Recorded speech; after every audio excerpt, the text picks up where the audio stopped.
6টি Excel tips and tricks যেটা আপনাকে স্মার্ট এবং পাওয়ারফুল এক্সেল ইউজার বানিয়ে তুলবে। প্রতিবারের মতন এই ভিডিওতেও আমি নতুন কিছু দেখাবো যেটার মাধ্যম দিয়ে আপনারা স্মার্ট এবং পাওয়ারফুল এক্সেল ইউজার হয়ে উঠতে পারবেন। তাহলে চলুন শুরু করা যাক আমাদের আজকের এই ভিডিওটি।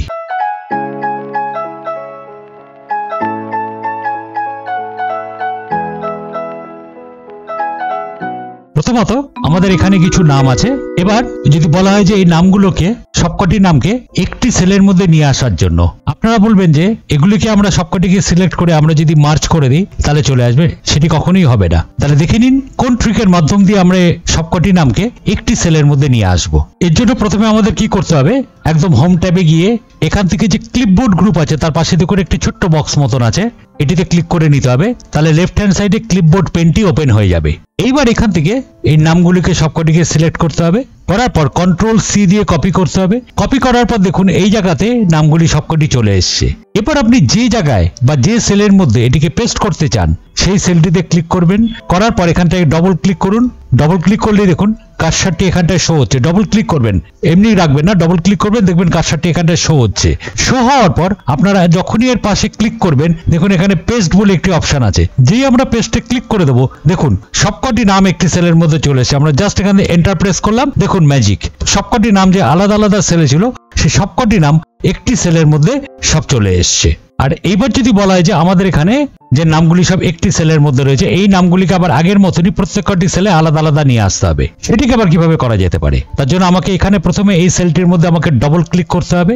ডবল ক্লিক করে এখান থেকে এটিকে পুরো সিলেক্ট করতে হবে। সিলেক্ট করার পর এটিকে কন্ট্রোল সি দিয়ে কপি করতে হবে। কখনোই আমরা এই সেলে ক্লিক করে তারপর কিন্তু কন্ট্রোল সি দিয়ে কপি করবো না, ঠিক যেরকম দেখাচ্ছি সেরকমটি করবেন।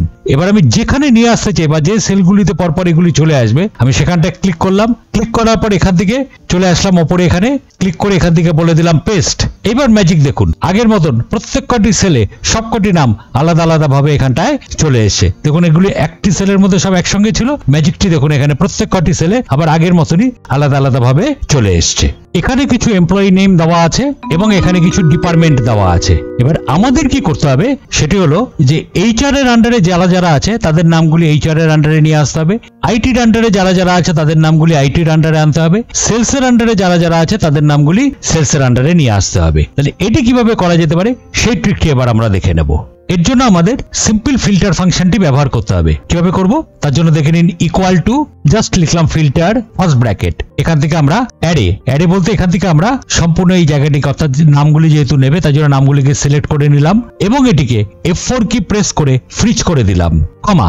এবার আসছে আমাদের এখানে ইনক্লুড বলতে যেখানে আমার কন্ডিশনটি হবে, এখানে কন্ডিশনটি হবে আমার কোন ডিপার্টমেন্টের উপর বেস করা হবে তার জন্য আমরা এখানে ডিপার্টমেন্ট এই জায়গাটিকে সিলেক্ট করে নিলাম। সিলেক্ট করে নিয়ে এটাকেও আমরা F4 দিয়ে ফ্রিজ করে নিলাম।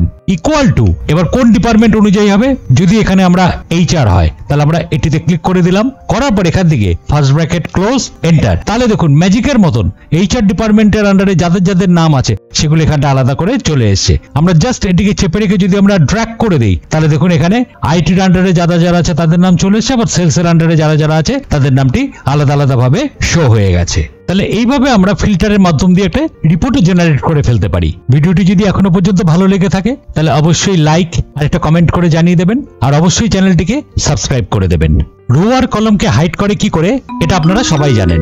যেরকম মনে করে যাক এখানে এইচআর যে ডিপার্টমেন্ট আছে আমি এই রোগুলিকে হাইড করতে চাই, তাহলে আমরা সিম্পল কি করবো, এখান থেকে এই কটি রোকে সিলেক্ট করলাম, এখানে যে কোনো জায়গায় রেখে মাউসের রাইট বাটন ক্লিক করলাম, এখান থেকে হাইড করলাম, দেখুন এখান থেকে হাইড হয়ে গেল। আবার যদি আমি সেলসের গুলো করতে চাই তাহলে এখান থেকে সেলসের এই জায়গাটিকে সিলেক্ট করলাম, সেই কটি রোকে রাইট বাটন ক্লিক করলাম, এখান থেকে হাইড করে দিলাম। হ্যাঁ, এইভাবে তো আমরা হাইড করতেই পারি, কিন্তু যদি বড় ডেটা হয়ে থাকে সেই ক্ষেত্রে যখন আমরা এটাকে আনহাইড করব তখন কিন্তু এটি খুঁজে পাওয়া খুবই অসুবিধা। যেমন এখান থেকে আমরা দেখতে পাচ্ছি যে 3 আর 9 এর মধ্যে যে রোগুলি আছে সেগুলি হাইড আছে, তার জন্য আমরা এটাকে আনহাইড করার জন্য কি করব, আমরা এখান থেকে 3 নম্বর আর 9 নম্বর এই দুটো রোকে সিলেক্ট করব, এখান থেকে মাউসের রাইট বাটন ক্লিক করব, এখান থেকে আনহাইড করে দেবো। তাহলে দেখুন এখান থেকে এই চারগুলো আবার আনহাইড হয়ে গেল।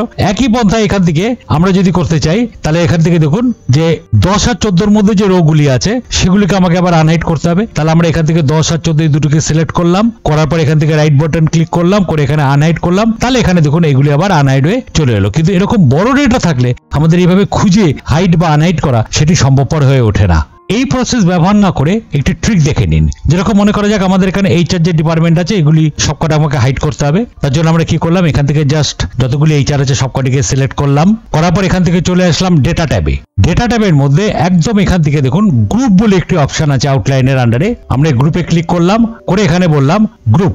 যেই গ্রুপে ক্লিক করে দিলাম তাহলে দেখুন এখানে এইচআর এর জন্য একটি আলাদা গ্রুপ তৈরি হয়ে গেছে। আমরা যখনই এখানে দেখুন লেফট হ্যান্ড সাইড এখানে মাইনাস সাইন আছে, আমরা যখনই এখানে মাইনাসটাতে ক্লিক করব দেখুন এইচআর যে ডিপার্টমেন্ট গুলো আছে সেগুলি সবকটা হাইড হয়ে গেছে। আবার আনার জন্য আমরা জাস্ট এখান থেকে প্লাসে ক্লিক করব, তাহলে আবার দেখুন এগুলি চলে এসছে। একই বন্ধু আমি যদি সেল সেটটাও করতে চাই, এই কটি রোকে সিলেক্ট করলাম, করে ডেটা ট্যাবে গেলাম, গ্রুপ গ্রুপ, এখান থেকে গ্রুপ হয়ে গেল। তাহলে এবার দেখুন আমি যদি এখানে ক্লিক করি তাহলে এখান থেকে দেখুন সেল সেট গুলি হাইড হয়ে যাচ্ছে। আবার যদি এই মাইনাসটা দিয়ে ক্লিক করি তাহলে দেখুন এইচআর এর গুলিও হাইড হয়ে যাচ্ছে। আবার ব্যাক করে আনতে গেলে আমরা এখানে প্লাসে ক্লিক করলাম, তাহলে এইচআরটি চলে এলো, আবার এখানটায় প্লাসে ক্লিক করলাম, তাহলে আবার এটি ব্যাক করে চলে এলো। একইভাবে আমরা এগুলোকে আনহাইডও করতে পারি। তার জন্য আমার আগের মতন কোনো কিছু ব্যবহার করার দরকার নেই যে কোন রো থেকে কোন অবধি আনহাইড আছে। আমরা জাস্ট এখানে কি করলাম, যে কটি এখানে সিলেক্ট করা আছে অর্থাৎ গ্রুপিং করা আছে সেই কটি রোকে আবার জাস্ট সিলেক্ট করলাম, করে এখান থেকে ডেটা ট্যাবে গেলাম, গিয়ে এখান থেকে আনগ্রুপে গেলাম, গিয়ে এখানে বলে দিলাম আনগ্রুপ, করলে পর সঙ্গে সঙ্গে দেখুন এখান থেকে আনগ্রুপ হয়ে গেল, অর্থাৎ এইচআর যে হাইট ছিল সেটি আবার আগের অবস্থায় ব্যাক করে চলে এসেছে।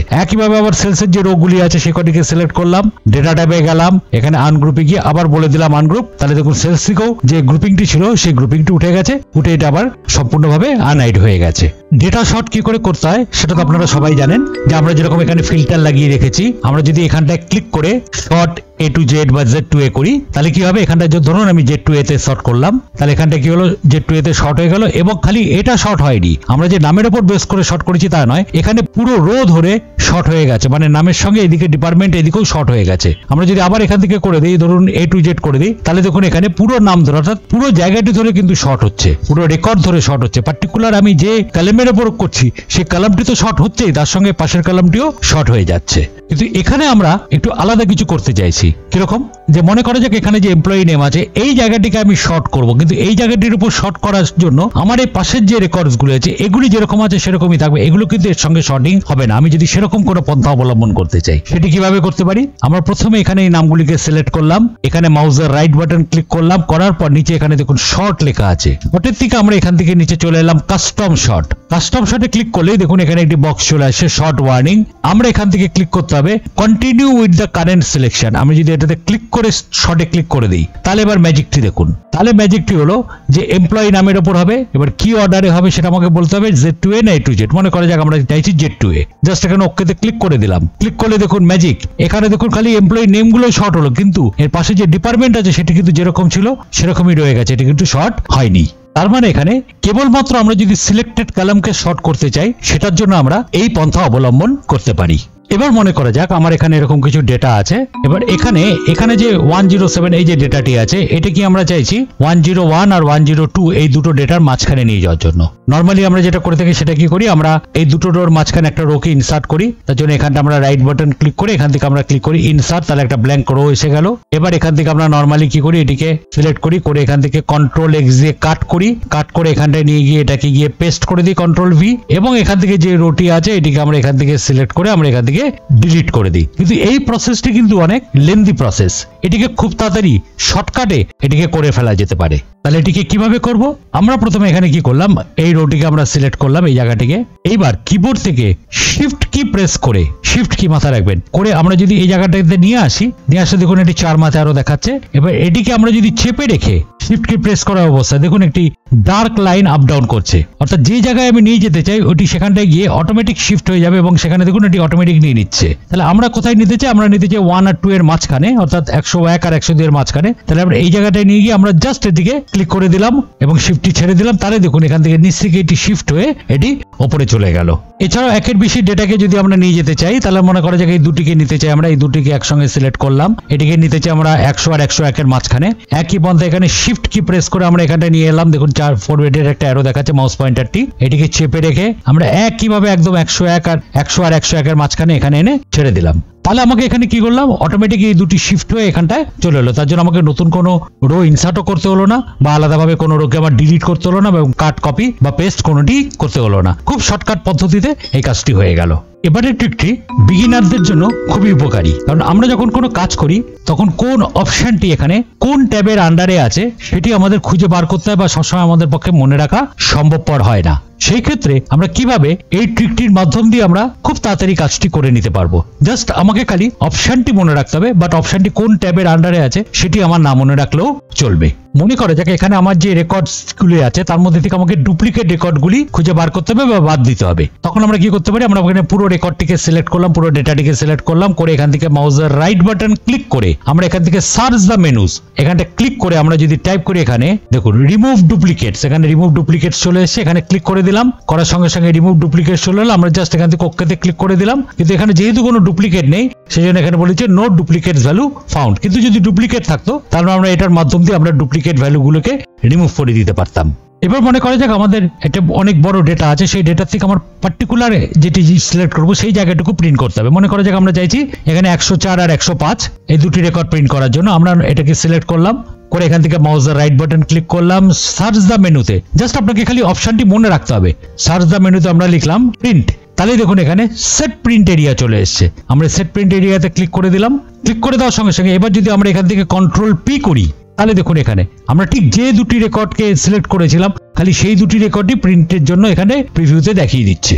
এইভাবে আমরা মাউসের রাইট ক্লিক করে এখানে সার্চে গিয়ে আমরা যে কোনো অপশনকে এখান থেকে সার্চ করে নিতে পারি। তার জন্য সেই অপশনটি আমার কোন ট্যাবের আন্ডারে আছে সেটি আমার মনে না রাখলেও চলবে, খালি আমার জাস্ট অপশনটি মনে রাখতে হবে। ভিডিওটি যদি ভালো লেগে থাকে তাহলে অবশ্যই একটা লাইক আর কমেন্ট করে দেবেন, আর চ্যানেলে যদি নতুন হয়ে থাকেন তাহলে অবশ্যই চ্যানেলটিকে সাবস্ক্রাইব করে দেবেন। পরবর্তী ভিডিও খুব তাড়াতাড়ি নিয়ে আসছি, সঙ্গে থাকুন।